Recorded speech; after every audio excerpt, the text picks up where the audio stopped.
आज माता औँसीको दिन पनातीले बुढी हजुरआमालाई काँधामा गाम्छा भिराइदिँदैछ।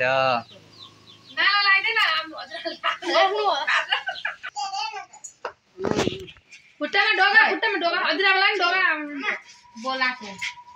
भाग के माने लाउजले खुट्टा ढोकेको हेर्नु न बा गोडामा ढोक्छ यो बजियाले मलाई गोडा ढोक्नु हुँदैन चिन्नु हुन्न को सबै ढोक्ने अब दिदी यता आउनु न लिएर आज पनि आउनु पनि आयो ठक्कै मेरा गोडा ढोक्यो एकछिन भाइदिन न भइहाल्छ अहिले ले न पट्टा भाग्ला लेने म अदिन म बोटुको लेन बोटु सबैजनाले त हात लगाएर यसो खुवाउन भइहाल्छ हौ। पर्खिन नियम गर्नुपर्छ एकछिन आमा आ गर्नु त यी छोड्न सक्दैन आमा आ गर्नु न आ गर्नु आ होइन आ गर्नु न ए पहिला आ गर्नु न आ गर्नु न टिको चाहिँ चल्दी त्यहाँ हाल्नु ल टिको लगाइदिया भन्दै हुन्छ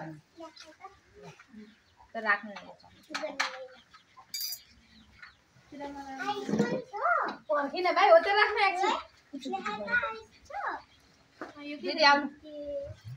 दालिमी आइज कता जानु कता जा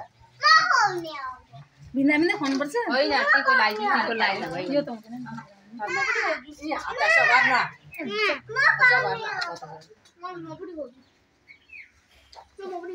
नियम गर भाइ टिको लगाइदिनु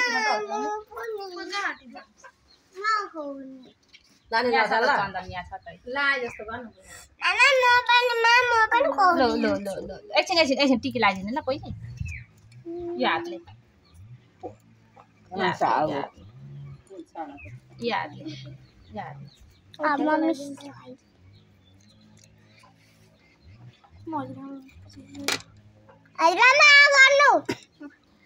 खाइसक्नु बाबा त्यो यहाँ नराख्ने हो त हजुर अलिक निउरी गर्नु त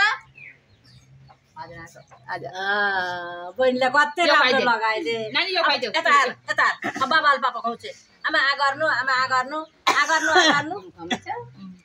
आ गर्नु बाबाले खुवाके अझै खानु गोचो पनि छैन फेरि ल भयो नानी भयो